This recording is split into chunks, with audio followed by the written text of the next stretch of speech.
বৃষ্টির সন্ধ্যায় তরমুজ নিয়ে বসে গেলাম।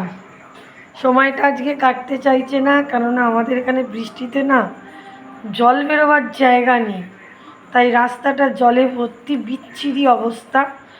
তো টাইম কাটাতে কিছু চাই। তরমুজটা ছিল অগত্যা, ওটাকেই কেটে বসে গেলাম। কিছু হোক না হোক, মুখ তো চলবে, আর সঙ্গে আপনাদেরকে একটু দেখিয়ে নাটক করে ভিডিও করতে হবে। তো সেই জন্য ভিডিওটাও সেরে ফেললাম। তরমুজ খেয়ে সময়ও কাটাচ্ছি, ভিডিও করে টাইমও নষ্ট করছি না, আপলোড দেওয়া হচ্ছে।